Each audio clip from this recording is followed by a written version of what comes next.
of the United States of America and to the republic for which it stands, one nation, under God, indivisible, with liberty and justice for all. Roll call, please. Councilmember Conley? Present. Councilmember Losi? Here. Councilmember Mobley? Here. Mayor Pro Tem Johnson? Here. Mayor Trent? Here. Okay, it's time for oral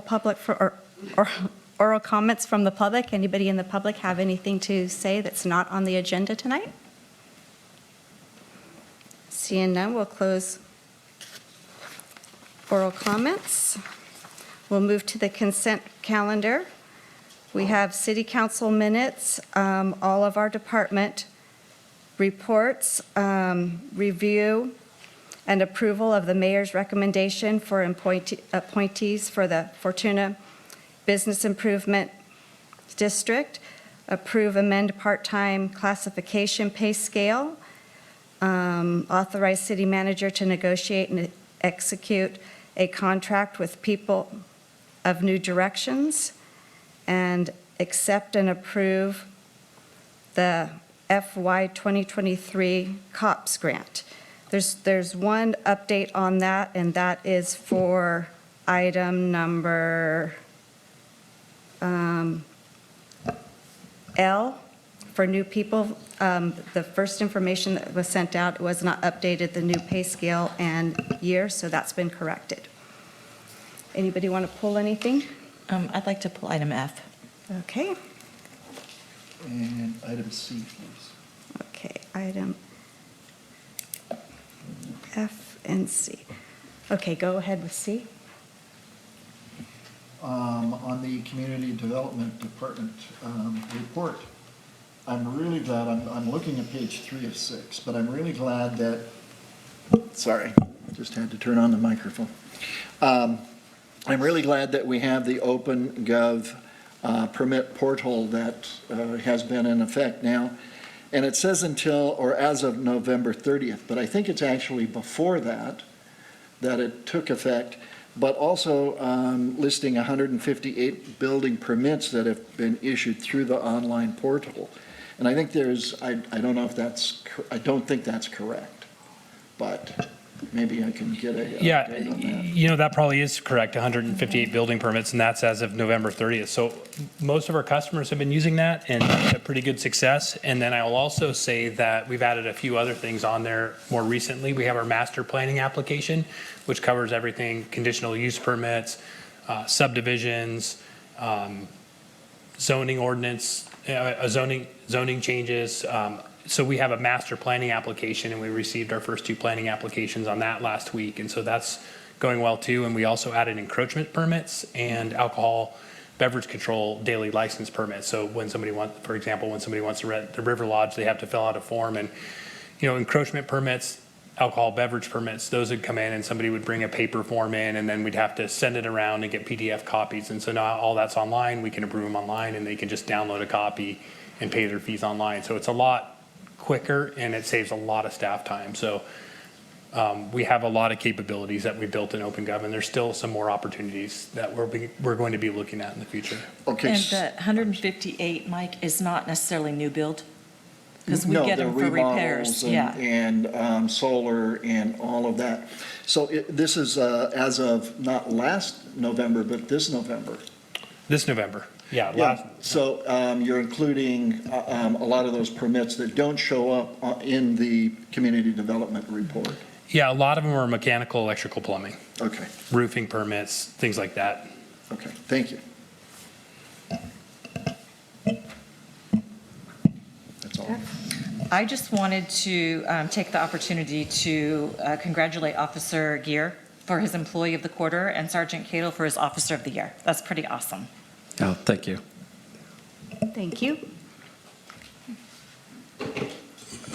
I just wanted to, after reading this report and seeing all of the things that our staff have accomplished in the last couple of months, they're busy.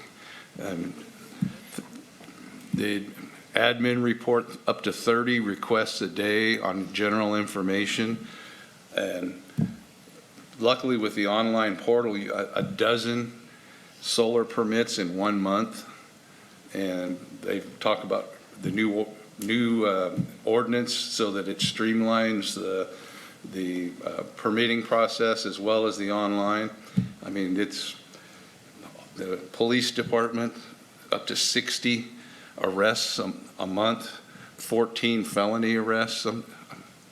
So I just wanted to say that the staff deserves a lot of credit for what happens. They're the face that the public sees and the ones getting the job done. So I appreciate it. Councilmember Johnson, if I could just add, Katie Schmidt in our community development department, she's really been the one who has kind of been managing the OpenGov rollout with help from a lot of others, but I just want to mention that Katie deserves a lot of credit for keeping that going. And when we released our master planning application, we had a couple of glitches and she fixes those things right away. So we had a couple when we launched and it immediately got those fixed. So I just want to mention that she deserves some of the credit for that too, or a lot of the credit. Thank you. It just saves an immense amount of time for contractors and, everybody who's going to use that portal. So, excellent job. Okay, and I just want to thank Fred Robinson for being here and wanting to renew his application for Fortuna Business Improvement. Thank you. So do we have a motion to approve the consent calendar? So moved. Second. All in favor? Aye. Okay. And moving on to city council business.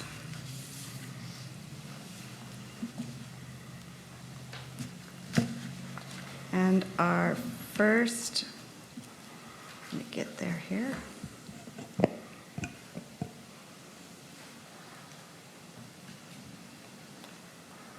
Introduction and first reading of ordinance 2024-765, amending chapter 8.16 of the Fortuna Municipal Code in, word's all blurred out, for revised nuisance regulation and abatement. Staff report. Thank you, Mayor Trent. Our city attorney, Ryan Plotz, is here, and he's going to present this one and really help to put the staff report together and put some needed updates into this draft for the update of the city's municipal code. Yeah, thanks, Merritt, and it's good to be back and see you all. Before you tonight is a ordinance that would completely revise the city's existing property nuisance abatement and regulations. The ordinance is really intended to modernize our nuisance abatements procedures. The last time the ordinance was updated, from what I can tell, was 1990. And so there's some needed updates to comport with best practices and some new tools that are available in the law. So the ordinance does three principal things. Number one, it revises the definition of what is a public nuisance. Our existing regulations were a little too specific with particular types and conditions of properties. The revised ordinance ties it more to standards that are found elsewhere in the code. So violations of our building standards, violations of the municipal code in general can be declared a public nuisance. It also regulates conduct nuisances that are separate from property, as you'll see in the definitional section that's included in the staff report. The next thing it does is it allows the city to pursue summary abatement. That's a tool that the city didn't have in its existing nuisance regulations, and summary abatement is rare, but when it's necessary, it's good to have. It allows the city to essentially abate first and notice second, excuse me, for conditions that pose a danger to health or safety. It will be used sparingly, but when situations arise, it's good to have at our disposal. And then lastly, the nuisance ordinance introduces fines for violations of a final order to abate. And so as the process moves forward, it usually starts with the code compliance officer who will send a 15-day notice to cure. Then there will be a hearing before the city manager, at which time the code compliance officer will demonstrate that a nuisance exists through sworn testimony. And if there's no appeal to the city council, the city manager's order to abate would be a final order. If there's an appeal to the city council, then the city council's resolution finding a nuisance and ordering the abatement of the nuisance would be final.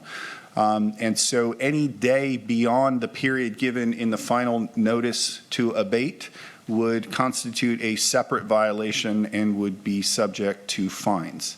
And that's intended to give the Code Compliance Department a little bit more leverage to avoid the city having to go in and abate the condition themselves. I've also updated the cost collection mechanisms to be more in line with what the government code provides, but it's ultimately the same thing. If the city has to go in and abate, all the costs of abatement, including administrative and the actual underlying work, can be assessed against the property as a lien, which can be either foreclosed or added to the tax roll. And so other than that, the process for nuisance abatement remains largely the same.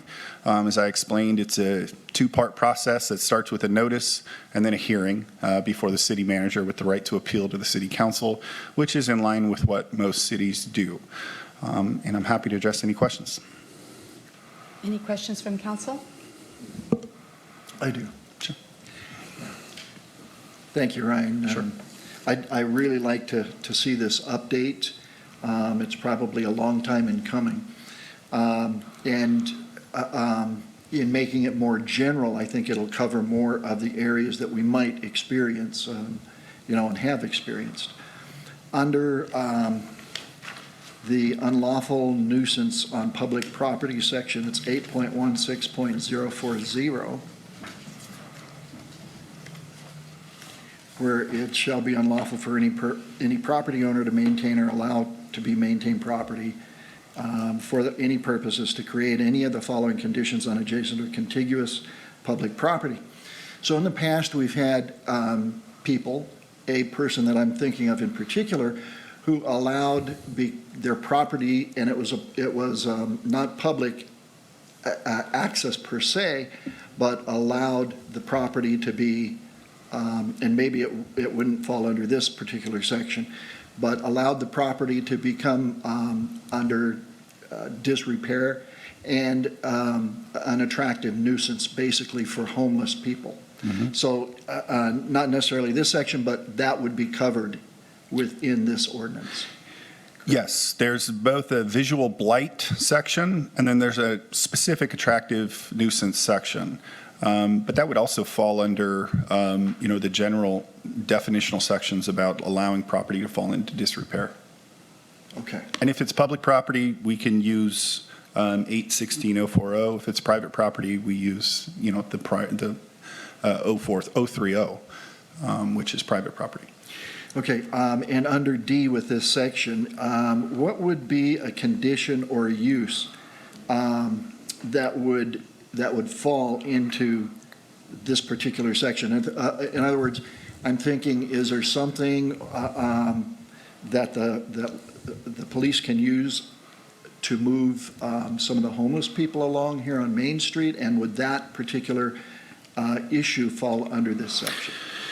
It would. We also have the more specific camping ordinance, and loitering on public property. This is typically going to be things for which an encroachment permit was not obtained. Street or sidewalk vendors, an unlawful gathering without a permit on sidewalks or public property. That's generally what you're going to see this used for. But ultimately, with respect to, people, lying, sitting on Main Street that causes us obstruction, we're going to use the more specific ordinance for that. I was interested in that because this doesn't give that time frame that we have to be in compliance with. But it doesn't sound like this would be in that kind of a situation Sure. anyway. Mm-hmm. Okay, thank you. Sure. As someone who's done this before, a previous attorney had told me one time that you don't have to wait the full 15 days if it's like a repeat habitual offender, that 3 days, or now with the summary abatement, is that something that you could use? It's up to 15 days, but whatever's reasonable under the circumstances. So if it's something that can be abated or needs to be abated in a day, and it's reasonable for the property owner to comply with that, that's a decision the code compliance officer can make in the initial notice. Okay, because this was just someone who was a frequent habitual collector of various and sundry things. Sure. So, Yep, we have that option. thank you. Sure. Any other questions from council? Okay, we'll open public comment. Does anybody have a comment on this item? Okay, seeing none, we'll close public comment. I'll make a motion to introduce and conduct a first reading of ordinance number 2024-765, read by title only. I'll second that. And you need to add and continue to the last line on there? At all of it, yes. Okay, does that have to be read? January 16th. Yeah. Continue to January. Okay. Okay, we have a first and second. Roll call, please. Ordinance 2024-765, an ordinance of the City Council of the City of Fortuna, amending Chapter 8.16 of the Fortuna Municipal Code to provide for revised nuisance regulation and abatement, and determining the ordinance to be exempt from CEQA. Councilmember Conley? Aye. Councilmember Losi? Yes. Councilmember Mobley? Yes. Mayor Pro Tem Johnson? Yes. Mayor Trent? Yes. Okay, our next item of business is introduction and first reading of ordinance 2024-766, adding chapter 9.05 to Article 9 of the Fortuna Municipal Code to adopt social host regulations. Staff report, please. Yeah, Mayor Trent, and our city attorney also prepared this at the request of our police chief. So Chief Day and our city attorney Ryan Plotz are available to provide the staff report and answer questions. Excuse me, I'm happy to start. This ordinance is an ordinance that is being adopted by more and more cities to help control loud and unruly gatherings where alcohol is allowed to be served to minors. And it provides penalties that local jurisdictions can enforce outside the criminal context to deal with those types of situations through the administrative citation process, which allows the city to impose fines. It also allows the city to collect the cost of emergency services and public services to calls at loud parties if that particular residence has been warned once in the last 6 months and there's a subsequent party. So it allows the city to collect those public service costs. And with that, I'm happy to turn it over to Chief Day.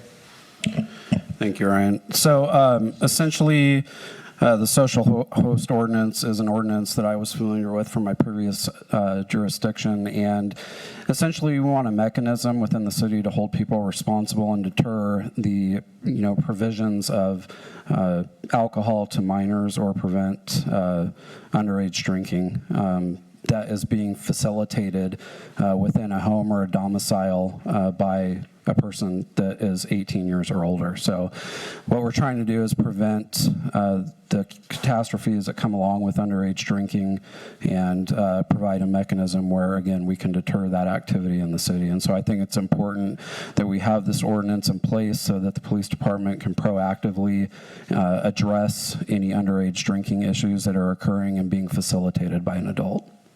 And then I'm available for any questions. Any questions from council? No question, just a comment. I'm really glad again to see this kind of an ordinance come about. I think I mentioned asking about that some time back. I know that the city of Arcata has had an ordinance very similar to this for a long time, and I actually witnessed it in action quite a few years ago before I retired. And what it really does is, even though minors aren't being served or drinking alcohol, it makes the owner or person responsible of the property stand up and take notice when the officers tell them, we come back here, you are going to be fined. You, as the property owner or person responsible for the property, you can be subject to a very stiff penalty, meaning cash money. Okay.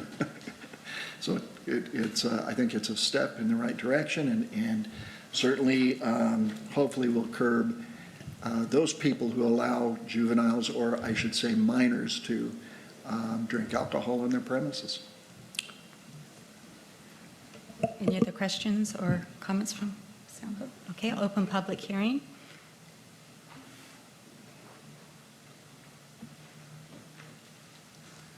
I don't have a dog in this fight, but I'm hearing two different ages as to when people can drink, 18 or 21.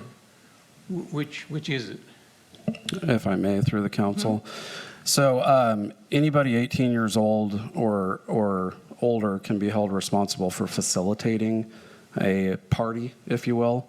And so what we're trying to avoid, whether you're 18 or above, is underage drinking. And of course, the legal age for drinking remains 21 years old. But so let's say, you're an 18-year-old with an apartment and you are providing alcohol to other minors or allowing them to gather in your apartment house, your trailer, domicile, whatever it is, and allowing them to drink. That's what we're trying to prevent or deter. Okay, thanks. Any other public comments? Seeing none, we'll close public comment. We have a motion or any more questions? I'll make a motion to introduce and conduct the first reading of ordinance 2024-766 and read by title only and continue the public hearing to January 16, 2024 to conduct the second reading. Second. Okay, we have a motion and a second. Roll call, please. Ordinance 2024-766, an ordinance of the City Council of the City of Fortuna, adding Chapter 9.05 to Article 9 of the Fortuna Municipal Code to adopt social host regulations and determining the ordinance to be exempt from CEQA. Councilmember Conley? Aye. Councilmember Losi? Yes. Councilmember Mobley? Yes. Mayor Pro Tem Johnson? Yes. Mayor Trent? Yes. Our next item is a discussion item for police chief training at the Federal Bureau of Investigations National Academy. Thank you, Mayor Trent. Before we hand this over to Chief Day, I just want to say that, this National Academy training really represents kind of a unique opportunity and one that the chief should be really honored to even be invited to. And so the chief and I have talked quite a bit about this and the benefits of it, and we really wanted to bring this to council to be able to have that discussion. And what we're looking for here is not a vote, but really direction to staff to proceed. And really one of the bigger costs is the chief is going to be gone for, it's not really a monetary cost, but the chief would be gone for the next 36 days, starting January 5th. It's like 67 days. 67 days. So he would be gone from January 5th through towards the end of March. March 14th. Yeah. So I just wanted to, the chief has gone to a number of the post trainings and been already all the way through those, and this would really represent the highest level of training available to chief law enforcement executives. And again, I support the chief going, and we really wanted to be able to have this discussion with council, and we're looking for direction to staff to proceed with having the chief attend this academy. So with that, I'll hand it over to Chief Day. Thank you, Mayor. Good evening, Mayor Trent and council. I just to add a few things, this will really be the capstone of training for my executive career. It's just an honor to have been nominated and selected for the 289th class there in Quantico. It is something that I think will be, extremely valuable for the city as far as, spending the time with 200 plus other executives from across the country and looking at, some of the cutting edge techniques and things that the FBI is offering through their training curriculum. There is also a big focus on physical fitness. Their physical fitness program is quite extreme. I'm not getting any younger. So I got 25 years law enforcement on my knees, ankles, and back, and another 8 years of Marine Corps service. So if I'm going to go, I'd like to do so, within the next year and kind of get this behind me and over with. And but again, it's an honor to be selected for it, and I think that having the opportunity not only to share my experience and my education and knowledge with other executives throughout the country, but hearing from them as well will give me a perspective that is unique and expansive for the Fortuna Police Department. And I'm happy to answer any questions. Any questions from council? Yeah. I'm curious, is this nationwide or is it by sections of states, specific states? It's a great question. So every area field office has a set amount of nominees. And so it covers the CONUS, the full continental United States, plus Alaska and Hawaii.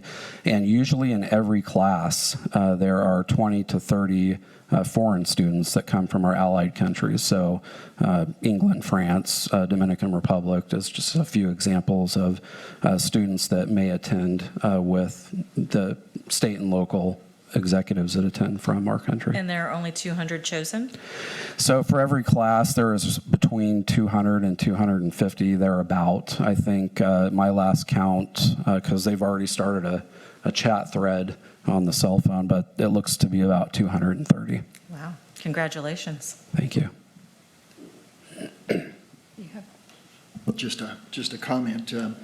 First off, congratulations for being selected. It is quite an opportunity, and I know it's, although I've never attended myself, but I know it's mentally and physically very challenging, and I know you're going to do an amazing job there, and it's just a great opportunity for you as well as for the city of Fortuna. So you will make us proud, I have no doubt. Now, thank you very much, Councilman Lustig. Mayor Pro Tem? Yeah, I suspect that just as much as your Marine Corps training, that this will guide your future decisions and leadership and planning for the department.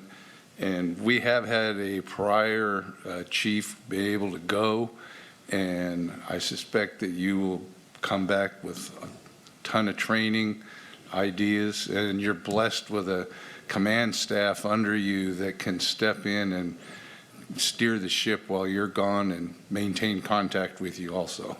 Absolutely. Yeah, and to that point, Mayor Pro Tem, the rest of the council, you know, we've worked very hard over the last, I mean, this is going to be 4-year anniversary for me coming up in July. And I couldn't be happier and prouder with where we are as an organization. I've used that 4 years to focus on the leadership and management ability of our command staff. I have every confidence and no doubt whatsoever that the continuity of operations will be sustained. My plan is to also offer remote office hours throughout the week. Being 3 hours ahead, I feel like that is something that is attainable. And so just keeping in contact and making myself available not only to the internal department stakeholders, but also the other department heads and the city manager, the council, or whoever needs me. I'll have time for that. Well, thank you. And Any other? Nope. Well, congratulations on getting accepted to this. My son-in-law will also be there at the same academy, and he's an under chief in Idaho. Yes. So I thought that was pretty interesting that you're both going to be in the same academy. Well, we have planned to have dinner the first night we arrive, so. Okay. Together, right? Yes. Yeah. That is the plan. Okay. Did you want?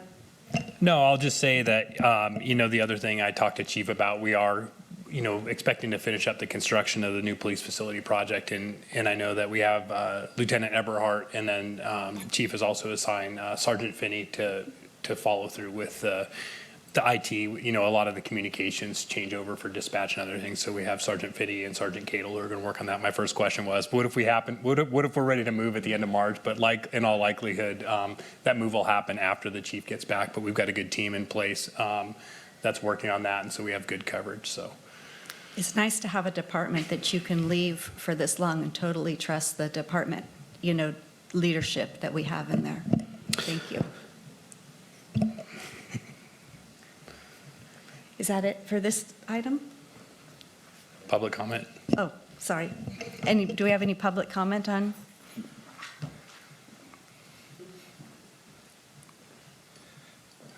Lieutenant Matt Eberhardt. When the chief came, one of his big things was we had some very in-depth discussions, and he talked a lot about development of our people. And I think it's important for me to get up here tonight and let, you know, the community may be looking at this as the development for the chief. This is the development for the department. And the chief has invested a lot of effort in our management team. He's the first chief that I've ever worked for in my almost 26 years here, that's ever assigned me book reports. And I've been mentored more in the last 4 years than I have my entire career. We all have. We put a focus on sending sergeants to executive management training. He's always looking at developing our people. Like I said, we continually do leadership studies and stay in contact. And I think this is a very good opportunity for him to go get some information. And I have no doubt that he's going to come back with some very valuable things that will help this department in the future. So be prepared when he comes back. You're going to have a lot more work. I am not looking forward to the next book report, yes. More book report. Yes. Any other comments? We will close public comment. So, city manager's report. Thank you, Mayor Trent. So just a few items. We have a couple meetings canceled, so our plan to be canceled. So I'm going to run through that upcoming meeting schedule. Our January 2nd council meeting is planned to be canceled. So our next regularly scheduled council meeting will be on January 16th. And again, that's a Tuesday, not a Monday, due to the observance of the Martin Luther King holiday. Our next planning commission meeting was planned to be on December 26th. That's also canceled. And our next regularly scheduled planning commission meeting will be on January 9th. Our December 19th Measure E meeting was also canceled. And so we'll have our next regularly scheduled Measure E meeting on January 17th. And then our next Roner Community Recreation and Park District meeting will be on January 3rd. And the next Fortuna Business Improvement District meeting will be on December 26th, which will also be canceled. So that will push that to the next meeting in January. So I don't know if you got that or not yet. Just a few things for my verbal report. Last week, the city clerk and I were at the city's risk pool training, the Sierra training. They had an academy and a board meeting, and so there were a number of topics covered, including cybersecurity, a review of the actuarial reports for the various types of coverage that are provided to the city, a review of the investment policy, professional services agreements with various entities that provide services to Sierra, strategic planning, really looking at what the goals are of the risk pool and how they identify what their priorities are for the future. And then another portion, which was a separate meeting, but attached to it, was the wind down of the former city's risk pool, the REMIF risk pool. So there's still a number of claims that are working their way through the system. And so they're really trying to accelerate, instead of having the former business of REMIF, which was the city's risk pool, and PARSAC, which was the other risk pool, which were merged together to form Sierra, really just the process of winding down and looking at those claims and what those liabilities are and how can we more quickly get to the point where it's just one and we're not tracking old business from two entities, but just the new business from one entity. So it's pretty interesting to see how that's happening. And then let's see, one of the really interesting parts of that was they had a number of presenters at the academy, and one of the big topics was cybersecurity. It was interesting to hear from other cities who are members who have had instances where their city's been compromised and they've lost their ability to function due to cyber attacks. And so it's one of the things that Sion and I are going to be looking at in the future is really how can we continue to be resilient and avoid those types of incidences. And really what it's really a matter of it's a matter of when, not if. So it's very likely to happen to most public agencies. And so we're going to be looking at how can we continue to have that resilience with the city moving forward. So. And then a couple of other things. One, we've had a lot of activity. We had a very qualified applicant for community development director, and so we conducted one interview and then had another visit with that potential candidate. And so that's an item that we have on closed session tonight, is for a community development director. And then I will say that we're continuing to work on the franchise agreement. I've been working with our consultants at CSG to finalize that draft. We have some meetings with Recology, and we hope to be able to bring something to council soon for review. And that's all I have for my report. Thank you. Okay, any council member have anything they want to consider for future agenda item? No? Okay, we'll move to city council reports. Councilmember Conley? No, thank you. We had a REDAC meeting last month, approved a couple loans. We are supposed to meet next Monday, and as the executive director's assistant said, you can be there, but I will not. So we will be canceled, being on Christmas. Other than that, enjoyed the Al Gray Parade and the downtown festivities on Friday, and enjoyed that, but that's it. Okay, Councilmember Losi? Yes, thank you, Madam Mayor. On December 6th, both Merritt and I attended the Roanoke Community Recreation and Park District Board meeting. He actually did the reporting on it. And we had a engineer's update report on that, primarily the financial end of how things are going with the proposed swimming pool, or no, it's not swimming pool. Wellness Center. Yes. Have to be careful, apparently. And we had a discussion about potential opportunities and challenges for alternative revenue sources, and a discussion of consideration of the annexation process. So I'd like to take this opportunity to wish everybody a Merry Christmas, and for you and your family, and just that my wish is that Christmas is an exciting time for you and your family. So Merry Christmas. Thank you, Mike. Councilmember Mobley? I don't have anything to report, but I did want to comment that I was very excited to see color go on the new police station and the sign go up. It looks really good. Thank you. Mayor Pro Tem Johnson?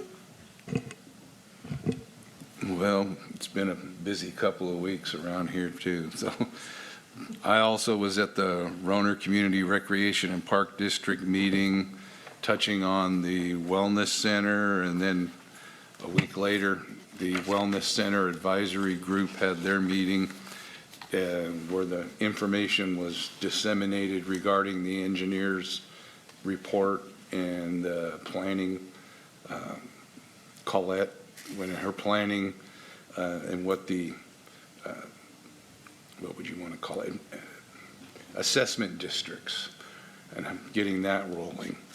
So that was an exciting thing to see, that also what the McLean Foundation is going to offer up and help along with to get it started. So that was good. I also attended the FBID and the downtown and Al Gray lighted parade. And that was a great thing, especially the fire pits in the middle of the road, what was happening there in the street, keeping everybody warm. And they had somebody assigned to watch them, so it was all fire safe, chief. And then the CCC Christmas party. The CCCs do a lot of work around town, helping with special events and brush clearing, trail work, all the way up and down the coast and into the national forest. So they do a lot of work, and this was an opportunity to give something back to them, and it was a great time. Had a meeting with the Caltrans district engineers and locals meeting for North State, and got some information on some things. The last chance grade is open, and then we had that slide, so it was like, oh great, here we go again. But they actually took and rope walked the slide and inspected it, and it's back open, and they don't expect any more problems, but just in case. They have a emergency repair contract in place, some equipment ready, and the contractor's ready, so we'll be ready for whatever.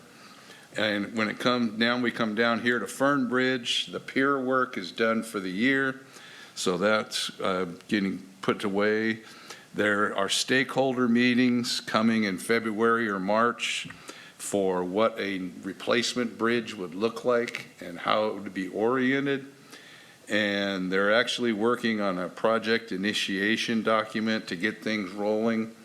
And there are seismic gates planned for the bridge, because there are some people in Ferndale that are not quite sure that they want to be driving on it after an earthquake until it's been inspected. So this would put that in place. And there was discussion regarding a new grant called Protect, and using that to upgrade Blue Slide Road, because that would be the alternative to get in and out of Ferndale if the bridge did have to be closed. So we look forward to something moving on that soon. The Eureka Arcata corridor, we've all driven through there and seen that, and it's inconvenient right now, especially the 40-mile-an-hour S-turn through there. But the work is progressing, and so is the Bay Trail. The bad news is Clean California is sunsetting. The Cycle 1 grants are going out to bid, and do we have a Cycle 2 grant, or did that ever come through?